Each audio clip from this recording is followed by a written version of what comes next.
Ang nobya kong sinag ng buwan. Dati mahal ako ng higit pa sa kanyang buhay. Mahal niya ako ng labis, kahit humingi ako ng hiwalayan. Kahit lumuhod siya ay hindi siya papayag. Basta't hindi maghiwalay, kahit ano nang mangyari ay ayos lang. Nagmamakaawa siya sa akin. Ang puso ko ay nasasaktan ng labis. Ngunit nagawa ko pa ring itaboy siya. Pagkatapos, nagmadali akong magpakasal sa isang mayamang babae. Labis siyang nasaktan at umalis ng bansa. Pagkaraan ng maraming taon, nagkita kaming muli. Nagbago na siya at naging isang babaeng tsihi na mapagpasya at malamig. Samantalang ako, isa na lamang lalaking mahirap at sawi. Pareho nang pumanaw ang aking mga magulang. Kailangan kong mamuhay sa lansangan. Muli kong nakita si Nguyen Kie sa isang party. Suot niya ang isang gown na espesyal na ginawa para sa kanya. Ang lailayan ng damit niya ay magaan at umaalon. Ang kanyang maliit at perpektong mukha ay napakaganda. Hindi nagpahuli sa mga sikat na artista. Ngunit walang nagkamali na siya ay kasama lamang ng kung sino. Dahil na rin sa kanyang sobrang lakas na personalidad. Kitang-kita na hindi siya pangkaraniwang tao. Halos nakadikit ang aking mga mata sa kanya. Ang pagsulyap na iyon ay hindi naman gaanong kapansin-pansin. Dahil sa loob ng party. Maraming tao ang palihim na tumitingin sa kanya. Ramdam ko lang na iba na talaga siya kaysa noon. Tuesday, tayo'y magtuas para sa isa't isa. Sinundan ko ang aking boss para makipag-usap sa kanya. Kung tutuusin, mahusay akong makipag-usap. Dati nakapagbigay ako sa kanya ng maraming malalaking deal. Kaya't pinahahalagahan niya ako. Ngunit iba ang nangyari ngayong gabi.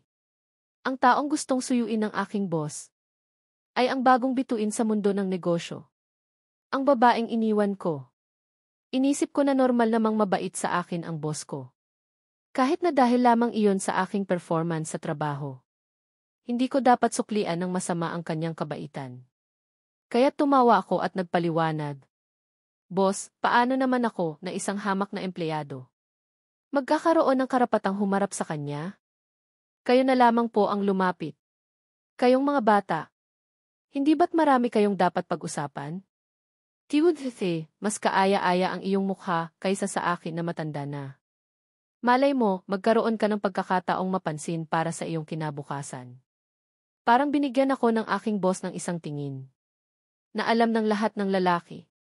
Sa isip-isip ko ay nagdadasal ako na kung mapapansin nga ako. Huwag na lamang umasa ang boss ko sa kanyang kinabukasan. Tumanggi ako ng ilang beses, ngunit hindi ako pinayagan. Kaya't napilitan akong sumama sa kanya. Dinala ako ng boss ko para makipag-toast kay Nguyen Kie. Bahagya siyang tumingala at nakita niya akong nagtatago sa likod ng aking boss. Parang lumundag ang puso ko sa aking lalamunan. Ngunit umaasa rin ako sa kanyang magiging reaksyon. Nagkunwari na lamang si Nguyen Kie na walang nangyari. Tinanggap niya ang business card. Tiningnan niya ito ng walang gana at ibinigay sa kanyang assistant sa likod. Ilagay sa blacklist. Pinigilan ng boss ko ang kanyang pag-alis. Tia Dian, ito ang assistant ko, si Deke. Lumapit ang assistant ni Nguyen Kie para hilahin ang boss ko. Pagkatapos, umisi si Nguyen Kie ng nakakaakit. Tumigil ang kanyang tingin sa aking mukha. Sinabi niya sa isang tonong nangungutya. Ang kumpanya ninyo ay kahit anong basurahan na lang tinatanggap. Sino kaya ang maglalakas loob na makipagpartner sa inyo? Hindi ko naman maintindihan kung anong uri ng panunuya ang naroon. Kaya't mumiti na lamang ako at tumango. Tama po kayo, Tia Tian. Agad na naalala ng boss ko ang kanyang kinabukasan, namula ang kanyang mukha. Tiningnan niya ako ng masama. Ngayong gabing iyon, napilitan akong mag-impake at umalis ng kumpanya. Sa mundong ito, ang mga taong may pera at kapangyarihan. Kahit isang salita lamang ang sabihin. Pwedeng magdulot ng maraming interpretasyon. Lalo na kung malinaw ang masamang intensyon. Alam ng lahat kung ano ang nangyari. Ako ang tinik sa mata ni Nguyen Kie. Kahit hindi pa nila alam kung bakit ako nagkasala sa kanya. Sino ang maglalakas loob na gamitin ako? Matapos kong mahirapan dahil sa patakarang ito. Nalaman ko na ang pagkawala ng trabaho ay nangangahulugan ng pagkawala rin ng kita. Magalang akong pinaalis ng may-ari ng bahay. Dahil hindi ako nakapagbayad ng upa. Matagal ko nang inaasahan ang mangyayari. Dala-dala ang aking malalaking bagahe. Lumipat ako sa aking bagong tirahan. Habang tahimik kong inilatag ang aking banig. Para maghanda sa aking higaan ngayong gabi sa ilalim ng tulay. Isang pares ng sapatos na may mataas na takong na napakamahal ang lumitaw sa aking harapan. Tumingala ako. Nakita ko si Nguyentie na nakakunot ang noo. Punong-puno ng galit ang kanyang tono. Young master, ang tagal na nating hindi nagkita. Bakit ganyan na ang iyong kalagayan? Hindi ka man lang nagsabi ng maghiwalay tayo. Akala ko'y lilipad ka na papunta sa pugad ng isang phoenix. Ngunit sa huli, mas mababa pa ang iyong kalagayan sa isang kulungan ng aso. Tiningnan ko si Nguyentie na buhay. At mapait sa aking harapan. Bahagya akong umimik. Kailan ka pa nag-alaga ng aso? Walang pakialam na sinuklay ni Nguyentie ang kanyang buhok. 7 taon na ang nakaraan, nag-alaga ako ng isang hayop. Hindi ako marunong mag-alaga, kaya tumakas. Sinubukan kong humanap ng kasiyahan sa aking paghihirap. Hindi ko akalain na ako pala ang aso na inalagaan mo. Nang araw na iyon, sumama ako sa kanyang villa. Sinabi niya sa akin na, mayroon akong 2 pagpipilian ngayon. Una, makipag-agawan sa mga pulubi sa ilalim ng tulay. Pangalawa, pakasalan siya. Nag-isip ako ng isa sangkapat ng segundo at pinili ang pangalawang opsyon. Huwag mo nga akong biruin. Huwag na lamang maging asawa niya. Kahit maging aso niya ako'y ayos lang. Napakagarbo ng kasal. Inggit na inggit sa akin ang lahat. Isang lalaking bigo. Nahiwalay na sa kanyang asawa, nakapambola pa rin ang isang maganda. Mayaman at batang babae na katulad ni Nguyentie. Marami ang nagulat. Nagtanong sila sa akin kung paano ko nagawa iyon. Sinabi ko sa kanila kung paano ako dinala ni Nguyentie mula sa ilalim ng tulay. Matapos marinig ng lahat ang aking kwento, hindi sila nakapagsalita. Pagkaraan ng ilang sandali, sinabi nila, ipinanganak ka talagang phoenix. Sinasabi nila na hindi nila kayang tularan ang aking ginawa. Ngunit ginagawa pa rin nila ito. Sa loob ng ilang panahon, naging hotspot ang ilalim ng tulay. Ang mga naninirahan doon ay nakatanggap ng malaking halaga ng pera para umalis. At ang mga taong gustong kumita ng madali ay nagkaroon ng bagong karanasan na matulog sa lansangan. At ako, binayaran ni Nguyentie ang lahat ng aking mga utang. Pareho kaming magkakaroon ng magandang kinabukasan. Sa aming gabi ng kasal, nakahiga ako sa sofa. Sa totoo lang, masaya ako dahil siya pa rin ang huli. Kahit hindi maganda ang kanyang trato sa akin. Kahit pakakasalan niya ako dahil mayroon siyang ibang motibo. Wala akong pakialam. Tutal, ako naman ang may kasalanan sa kanya. Pagdating niya, ikukwento ko sa kanya ang lahat ng nangyari noon. Hindi ako humihingi ng tawad, gusto ko lang bumawi sa aking mga pagkakamali. Ngunit hindi pa rin siya umuuwi. Dahan-dahan akong nakatulog. Bigla akong nakarinig ng tawanan at usapan. Dumungaw ako sa pinto. Nakita ko ang aking bagong kasal na buhat ng ibang lalaki, na parang prinsesa sa kanyang mga braso. Mukhang bata pa ang lalaki. Tiningnan niya ako na may paghamak sa kanyang mga mata. Ngunit malambot pa rin ang kanyang pananalita. Ate, ito ba ang asawa na pinulot mo? Tiningnan lamang ako ni Nguyentie ng walang gana. Tumawa siya ng malamig at sinabing, bakit hindi ka pa bumalik sa sala? Nakakahiya ka rito. Ang makapal kong mukha na pinaghirapan kong buin. Gumuho ng lubusan sa sandaling iyon. Tumakbo ako papunta sa sala. Kaya kong makipag-usap sa mga veterano sa mundo ng negosyo. Kaya kong gamitin ang aking dila para kumita. Sa harap ng mga taong may posisyon. Ngunit hindi ko kayang magpakita ng kahinaan sa babaeng. Minahal ko ng labis at nagkasala ako. Ang lalaking dinala niya ay nagngangalang Eden Stetiere. Nag-aaral pa siya sa kolehiyo. Mas bata siya sa akin ng 0 taon. Sa harap ni Eden Stetiere, nakita ko ang dating si Nguyentie. Noong kami pa, interesado siya sa mga iniisip, damdamin at pangangailangan ni Eden Stetiere. Handa siyang maglaan ng oras para sa kanya. Nagbibigay siya ng mga regalo sa kanya. Ganyan din kami dati. Maraming araw at gabing magkasama. Ang kanyang ngiti ang aking sikat ng araw. Ang kanyang mga mata ang aking tahanan. Ngunit ngayon, kapag nakikita ko silang dalawa, pakiramdam ko ay nakalimutan na ako sa isang madilim na sulok. Sa tingin ko, ito ang paghihiganti ni Nguyen. Dahil dati naman, maganda ang aming relasyon ni Nguyen. Bihira kaming magkaroon ng hindi pagkakaunawaan o pagtatalo. Alam kong mayroong isang pagkakataon sa ibang bansa na pwedeng magpabago sa kanyang kapalaran. Ang kondisyon ay dapat siyang magpursige roon ng hindi bababa sa 3 taon. Gustong-gusto niya ito, ngunit gusto niya itong talikuran para sa akin. Noon, tinawanan ko pa siya at sinabing, ang tanga mo naman. Anong meron sa ibang bansa na hindi ka makapunta? Hindi naman ako walang pera para bumili ng tiket. Bilang anak ng pamilya gi-anim, marami akong pera. Naliwanagan si Nguyen noon. Sinabi niya sa akin na huwag ko siyang pigilan. Ngunit noong paalis na siya, isang suntok ang dumating nang hindi ko inaasahan. Naglugi ang aking ama sa kanyang mga investments.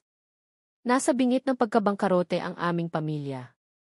Kailangan kong itigil ang aking mga plano. Naramdaman ko na wala akong magawa dahil sa pangyayaring iyon. Nalilito ako kung ano ang pipiliin ko. Sa isang banda, naiintindihan ko at sinusuportahan ko si Nguyen sa pagsusulong ng kanyang karera. Sa kabilang banda, responsibilidad ko rin ang aking pamilya. Tutal, ang pamilya pa rin ang ugat. Ngunit si Nguyen ang kumakatawan sa aking mga pangarap at sa aking kinabukasan. Alam ko na kung sasabihin ko sa kanya ang totoo, hindi na rin siya aalis. Ngunit hindi ko kayang iwanan ang aking mga magulang sa sitwasyong iyon para sumama sa kanya. Kaya't nakipaghiwalay ako sa kanya. At gusto ko pang magpakasal sa pamilya Ignam na pwedeng tumulong sa amin. Hindi makapaniwala si Nguyen. Paulit-ulit niyang tinatanong kung bakit ako nakikipaghiwalay. Paano ko naman sasabihin sa kanya ang totoo? Sinabi ko na lamang na pinaglalaruan ko lamang siya. Dapat ikasal sa taong may parehong estado sa buhay. Hindi siya naniniwala at nagmamakaawa sa akin. Paglingon ko'y nakita ko ang kanyang mga luha. Nadurog ang puso ko. Siya ang babaeng mahal ko. Hindi ko siya kayang paiyakin. Ngunit pinaiyak ko siya ng labis. Sinisisi ko ang aking sarili. Pagkatapos, nagmadali akong magpakasal sa ibang babae. Noong nakita ni Nguyen ang singsing ng aking kasal, namatay ang kanyang puso. Sinaktan ko siya ng labis. Pagbalik niya, para na rin siyang naging ibang tao. Hindi natatakot si Nguyen sa mga sabi-sabi. Dinala niya si Aden para makilala ang kanyang mga kaibigan at partner. Kapag kailangan niya ng kasama, nakakapit siya sa braso ni Aden nakasuot ng magarang damit. Sa totoo lang, ang ganitong pag-ugali ay nasa pinakababang antas ng food chain sa mundo ng negosyo. Ngunit sino ang makakalaban kay Nguyen? Walang sinuman ang maglalakas loob na makipagtalo dahil lamang sa maliit na bagay. Ipinakilala ni Nguyen sa lahat na siya ang kanyang nobyo. Mayroong gustong manood, kaya't nagtanong sila kung ano ang mangyayari sa akin. Ngumiti si Nguyen at sumagot, isa lamang siyang aso.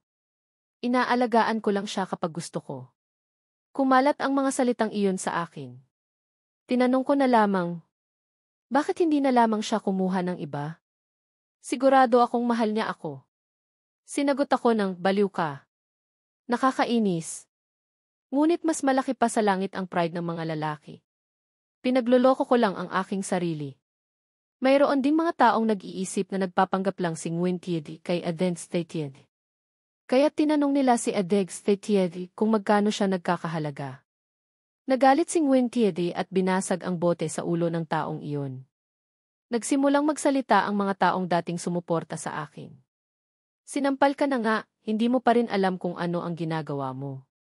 Wala akong pakialam. Mga tanga lang sila na pinaniwalaan ko na matulog sa ilalim ng tulay. Hindi ko sila papansinin. Ngunit unti-unti hindi na ako nakakatulog sa gabi. Naging maputla ako. Isang hapon, hindi ko na kinaya at nahimatay ako habang umaakyat sa hagdan. Direkta akong nahulog mula sa hagdan. Sinabi ng doktor kay Nguyen na labis akong na-pressure. Ang pasyente ay kasalukuyang tensyonado at labis na nag-aalala. Iminungkahi niya na bigyan ako ng isang tahimik at komportableng kapaligiran para makapagpahinga muna. Si Nguyen Thiede ay isang mabuting asawa. Iginagalang niya ang mga sinabi ng doktor. Agad niyang tiniyak na papayagan niya akong magpahinga. Kinabukasan, dinala niya si Eden Fetien. Naglaho sila ng walang bakas.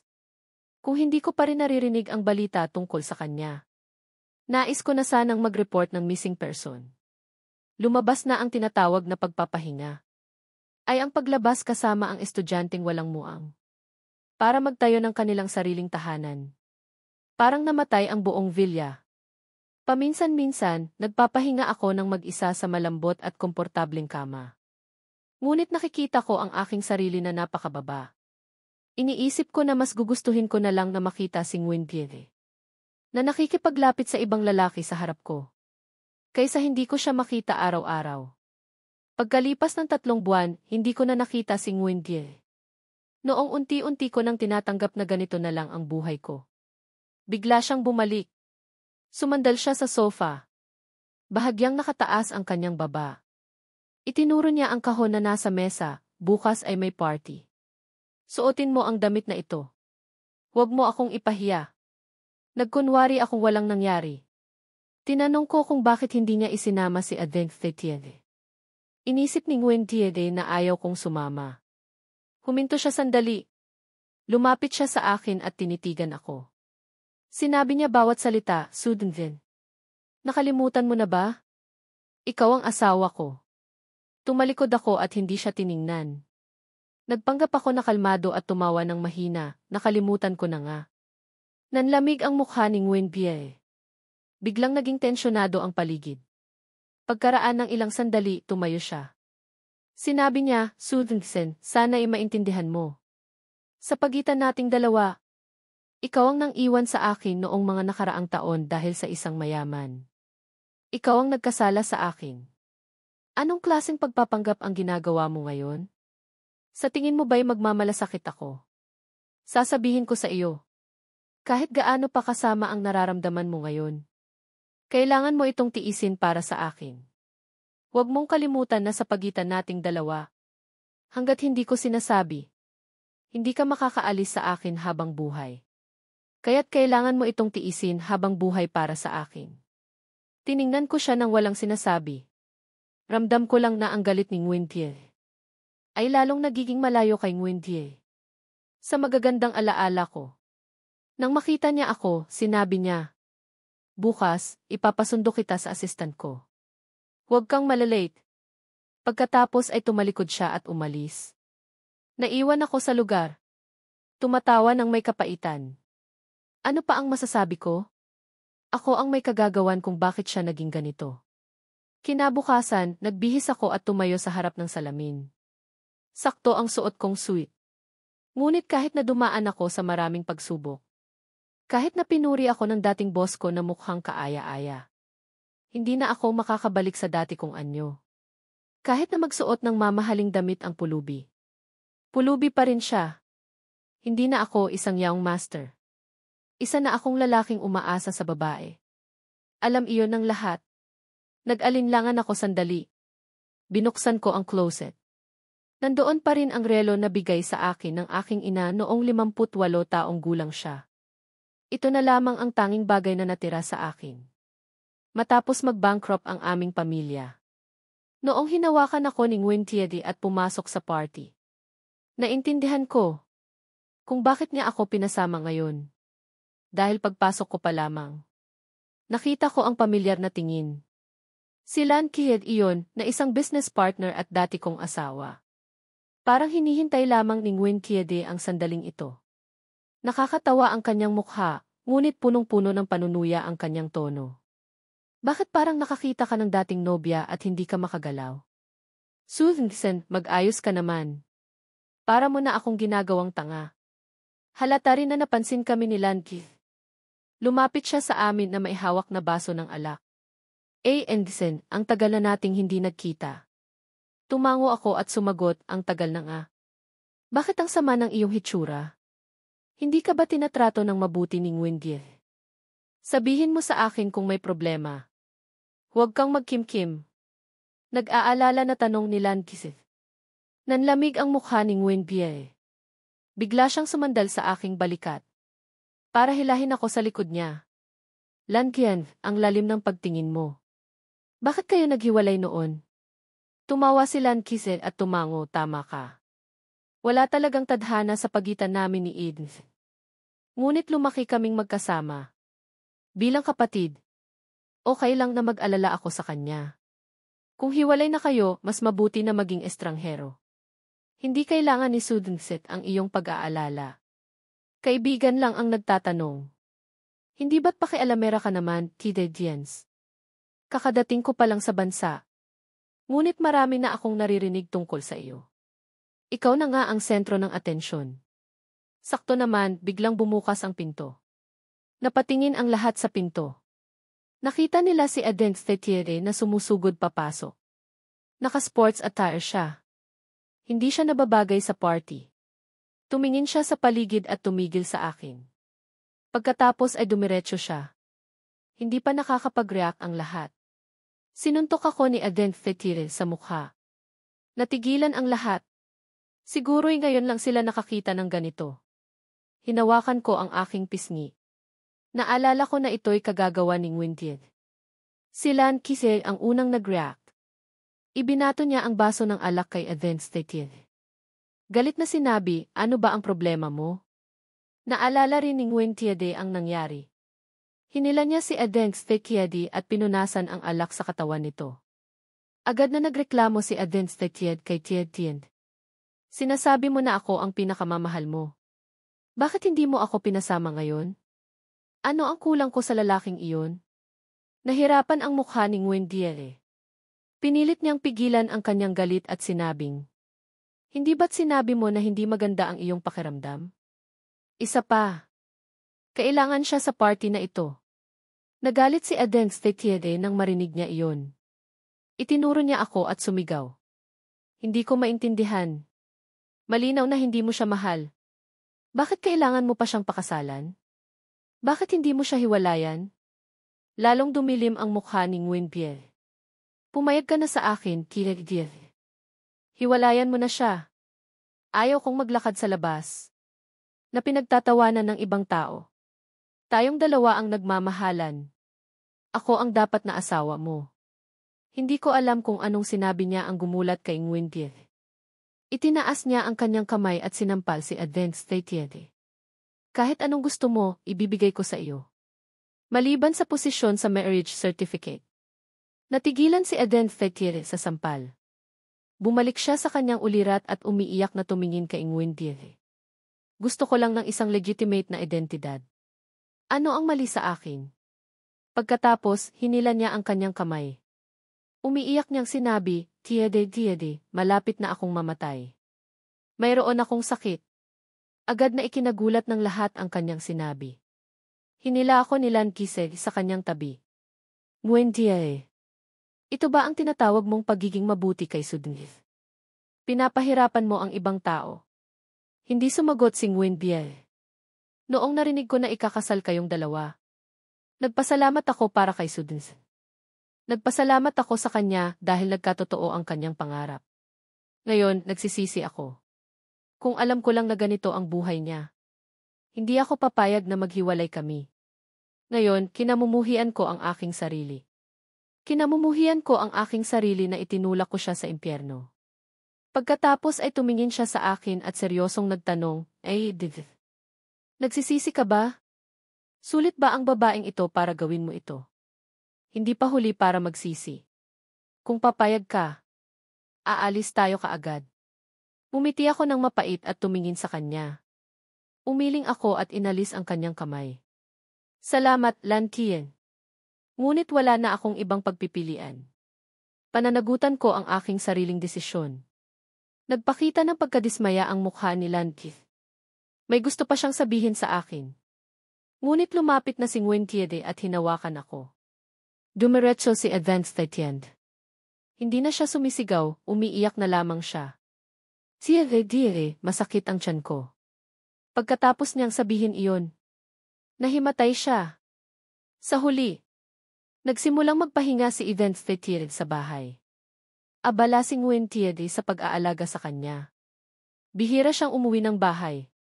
Lalong lumala ang aking insomnia. Kasabay ng iba pang sintomas. Minsan, nagkaroon ako ng hallucinations. Palagi akong inaantok at wala na akong lakas. Hanggang isang umaga, nagsuka ako ng dugo. Nagulat ako at napagtanto na may problema. Nagpalit ako ng damit, kinuha ang susi at sumakay ng taxi papunta sa ospital. Tiningnan ako ng doktor. At inabot sa akin ang mga resulta ng pagsusuri. Itinulak niya ang kanyang salamin at sinabi sa akin. May kasama ka ba? Umiling ako at sumagot wala. Okay lang, sabihin mo sa akin. Kahit ano ang mangyari, tatanggapin ko. Napabuntong hininga ang doktor at sinabi, bata ka pa. Kung magsusumikap ka, may pag-asa pa. Hindi na maantala ang iyong sakit. Ang pinakamahusay na paraan para magamot ka ay ang maospital. Sa loob ng 2 buwan, magkakaroon ka ng operasyon. Ngunit napakalaki ng risk ng operasyon. Kailangan ng pahintulot ng iyong pamilya. Pagkatapos ay binigay niya sa akin ang resulta ng pagsusuri. Kinuha ko ang papel at lumabas. Sa sandaling iyon, napagtanto ko na nanginginig ang aking kamay. Hindi ako natatakot. Tumingin ako sa aking paligid. Lahat sila ay may kasama. Mayroong magkasintahan, mag-asawa at mga magulang. Ako lamang ang nag-iisa. Walang magmamalasakit sa akin. Wala na ang aking mga magulang. Sa legal na aspeto, si Nguyen Tieg lang ang pamilya ko ngayon. Hindi ko pa alam kung paano ko sasabihin sa kanya. Lumabas ako sa hall. Paglingon ko, nakita ko si Nguyen Tieg at Eden Stekede na papasok. May dala siyang bag ng ospital. Nagkatinginan kaming dalawa. Nagulat din siya. Yumuko ang nurse at magalang na binati si Nguyen Tieg. Tiededians, mayroon kayong e-face check-up.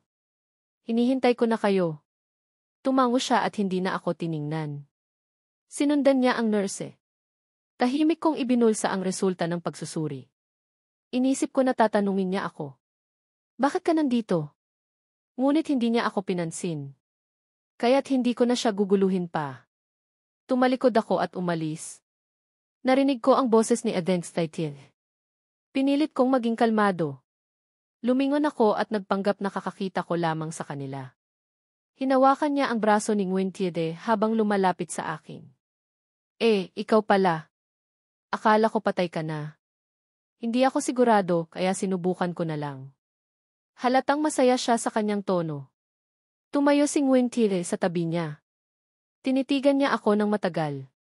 Sa huli, nagsalita siya. Ngunit malamig pa rin ang kanyang boses. Ang sama ng hitsura mo. Uminom ka na ng gamot. Huwag mong sirain ang iyong sarili. Nakakainis kang tignan. Huwag kang mag-alala. Pagkatapos kong sabihin iyon, umalis na ako. Sinabi ni Eden Fetiad, Sudensen. Sa tingin mo ba matalino ka? Huwag mong isipin na hindi ko alam ang binabalak mo. Alam ko na pupunta kami rito. Kaya't pinili mo ang tamang oras para magpakita. Nagpanggap na mahina at nagkasakit. Nagkataon lang na nakita namin kayo. Kung hindi, bakit nagkataon na nagkasakit ako at nagkasakit ka rin? Gusto ko rin malaman. Kung nahawaan mo ba ako? Ngunit biro lang iyon. Hindi ko alam kung nahawaan mo ako o hindi. Ngunit magkaiba na ang ating mga sakit. Huwag mong isipin na magmamalasakit sa iyo si Tiede Tiede. Tumingin ako sa kanya. Eden Tinsin. Hindi ka ba nagtitiwala sa sarili mo? O hindi ka nagtitiwala sa kasintahan mo? Nagkataon lang na nagkita tayo. Ngunit napakarami mong iniisip. Sobrang tensyonado ka. Ibig sabihin, hindi ka niya mahal. Tumingin ako kay Nguyen Tiede na may ipinahihiwatig. Pagkatapos ay umalis ako. Iniwan ko si Eden Fetire na galit. Mabilis na lumipas ang panahon. Lumipas ang 1 buwan. Sa loob ng panahong ito, tumawag sa akin ang doktor ng ilang beses. Pinayuhan niya ako na magpa-ospital na. Sinabi niya na hindi na pwedeng antalahin ang sakit ko. Hindi ko sinubukan sa loob ng panahong ito. Tinawagan ko si Nguyen Nieli. Ngunit nalaman ko na matagal na pala niya akong inilagay sa blacklist. Kung hindi siya uwi, halos imposible na kaming magkita. Sa huli, nagpa siya akong pumunta sa kanyang kumpanya. Tinanong ako ng receptionist kung sino ang hinahanap ko. Sinabi ko na hinahanap ko si Nguyentie. Tinitigan niya ako ng matagal. Tinanong niya ako kung may appointment ako. Umiling ako. Pagkatapos, umiti siya sa akin ng may pagkapropesyonal. Magalang niya akong tinanggihan. Pasensya na po. Hindi kita pwedeng papasukin kung wala kang appointment. Sakto naman. Nagmamadaling lumapit sa amin ang assistant ni Nguyentie. Nang makita niya ako, magalang siyang nagsalita. Sutin Sin. Kung hinahanap mo si Tia Dien, pwede ka pong maghintay dito. Pagkatapos ay bumulong siya sa receptionist. Siya ang asawa ni Tia Dien. Tandaan mo. Nagulat ang receptionist at sinabi. Siya ba iyon? Ang Evangstinsin na nasa loob. Mabilis niyang tinakpan ang kanyang bibig. Napagtanto niya na maaaring may nasabi siyang mali. Paumanhin niya akong tiningnan. Ipinakita ko na ayos lang. Sumunod ako sa assistant sa waiting room. 1 oras, 2 oras, 3 oras. Hindi pa rin lumalabas si Nguyentie. Tumayo ako at susubukang pumasok sa kanyang opisina. Alam na ng mga empleyado ang aking pagkatao. Kaya't hindi nila ako pinigilan. Dumiretso ako.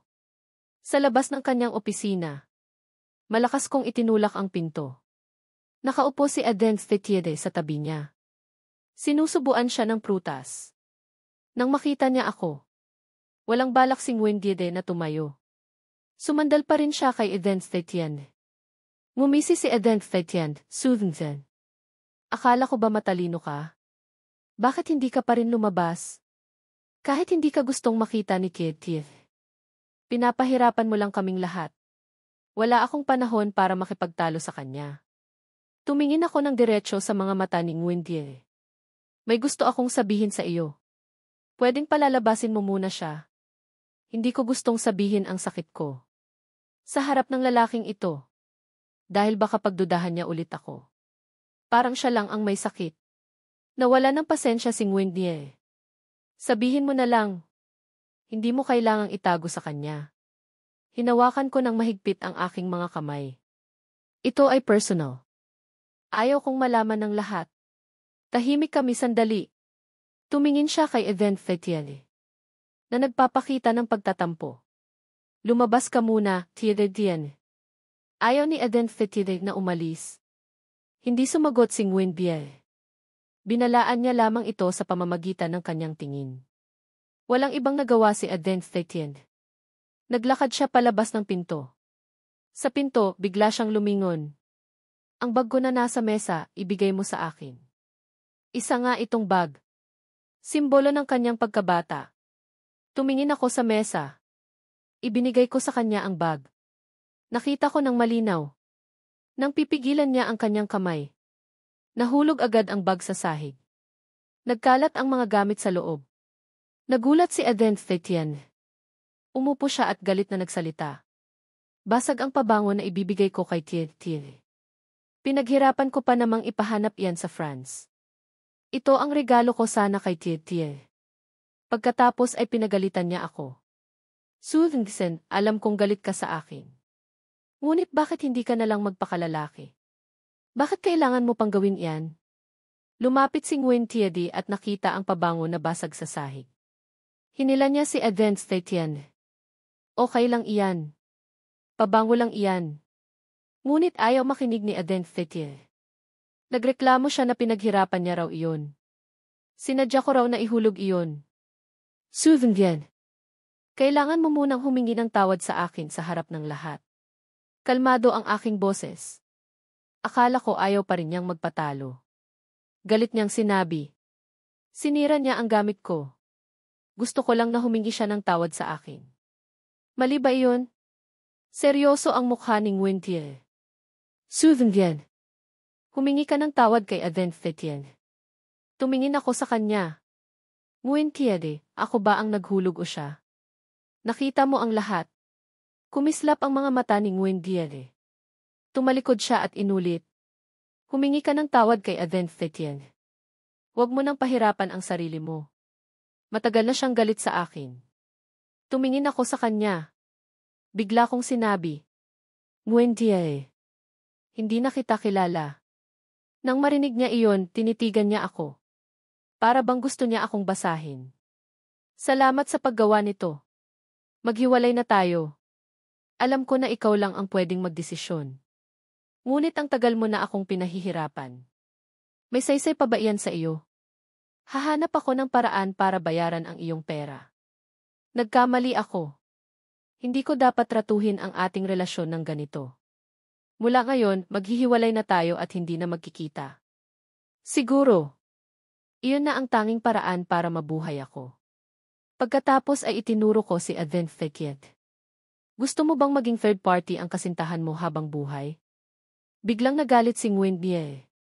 Punong-puno ng galit ang kanyang mga mata.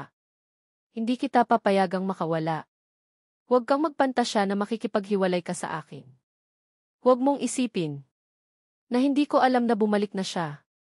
Kaya gusto mo akong iwanan ulit. Hindi ako papayag.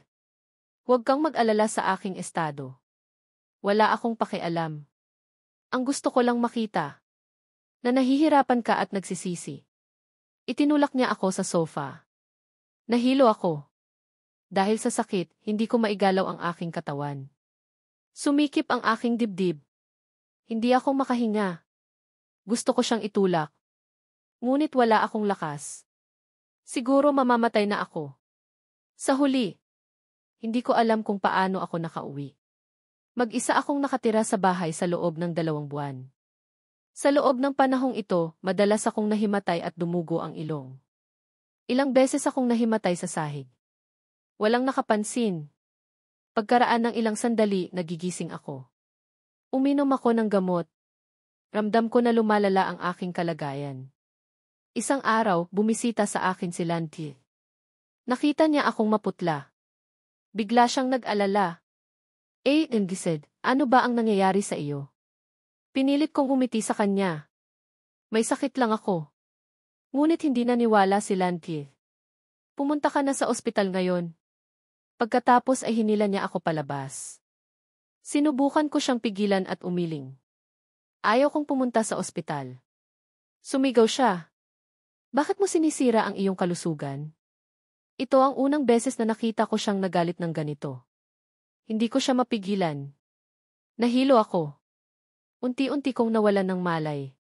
Nahulog ako sa harap niya.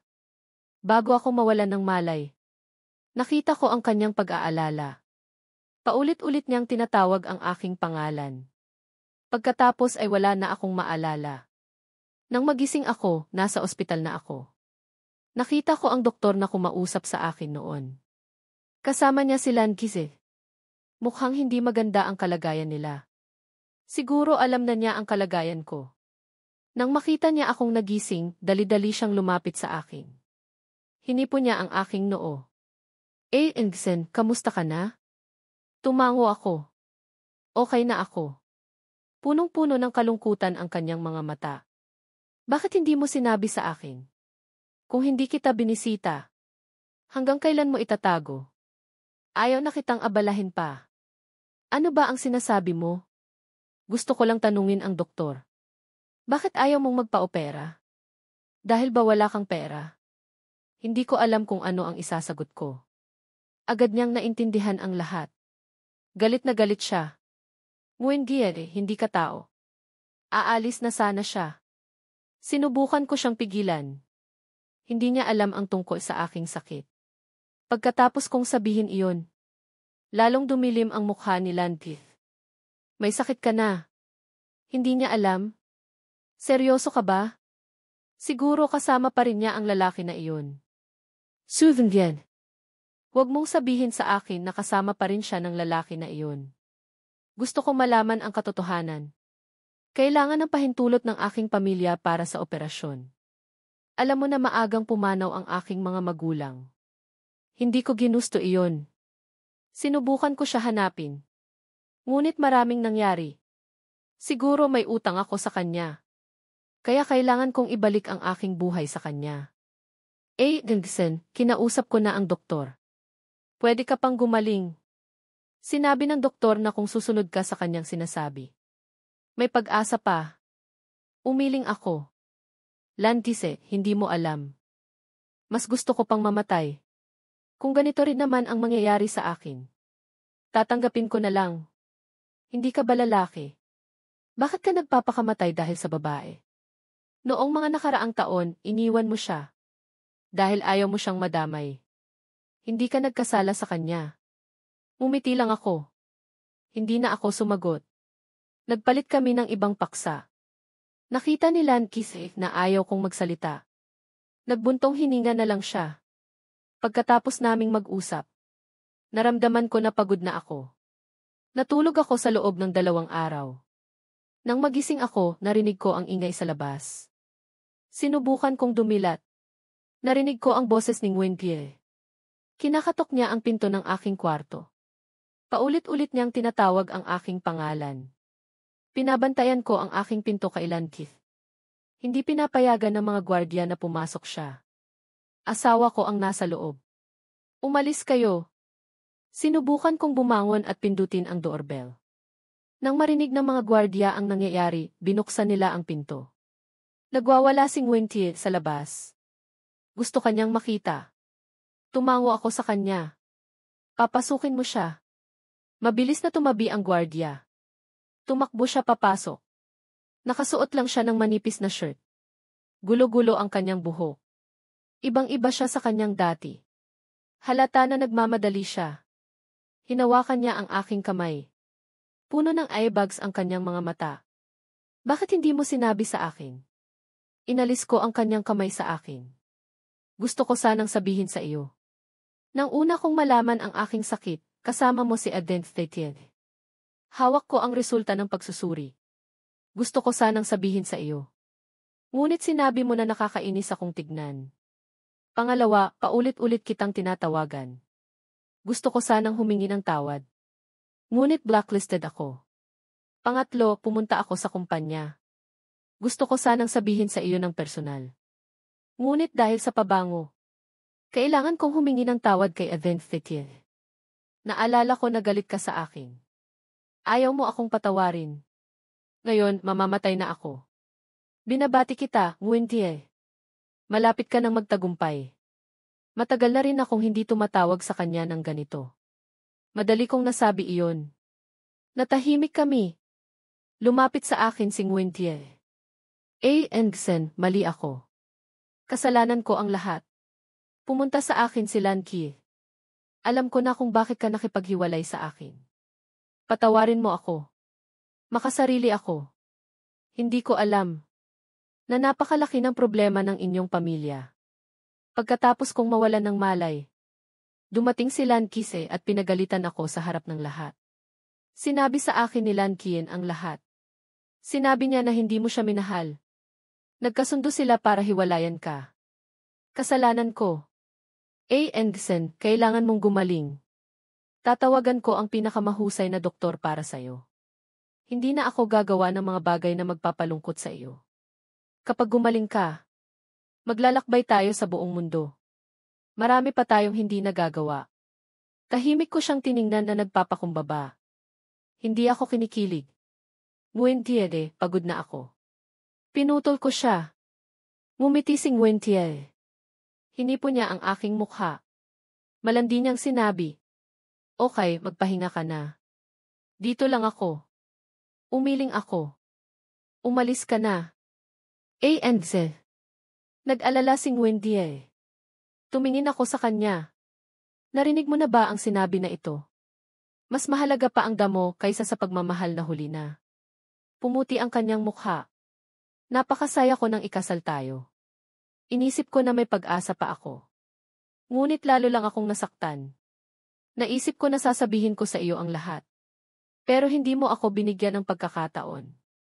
Kung babalik tayo sa dati, pipiliin ko ang unang sinabi mo. Siguro mas may pag-asa pa ako ngayon. Nguyen, ikaw ang may kasalanan kung bakit ako nandito. Ngayon, nagpapanggap kang naaawa sa akin. May saysay ba iyan sa iyo?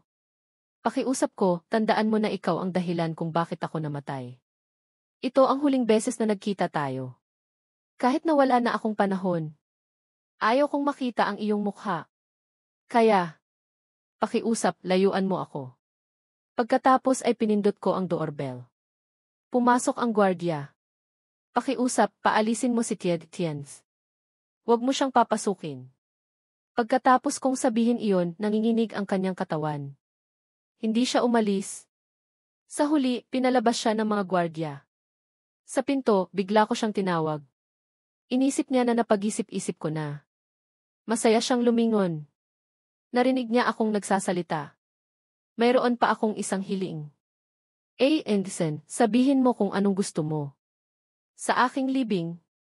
Sana huwag kang dumating. Biglang dumilim ang kanyang mukha.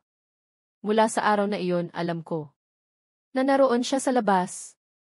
Pagkatapos ay sinabi sa akin ni Lanise na hindi niya ako maintindihan. Noong galit siya sa akin, sinundan kita. Ngayon na gusto niyang bumawi, ayaw mo naman. Tumawa ako. Siguro gusto ko lang gumanti. Lanise, dalhin mo ako. Alam ko na hindi na ako magtatagal. Ayaw kong manatili sa ospital. Tumingin si Lanise sa akin at tumango. Kinabukasan, sinamantala niya ang kanyang pagkakataon. Pinalabas ako ni Lanise nang bumaba siya para sagutin ang telepono. Pagkatapos niyang malaman ang tungkol sa aking sakit. Nakipaghiwalay si Nguyen kay Eden Stetien. Hindi iyon matanggap ni Eden Stetien.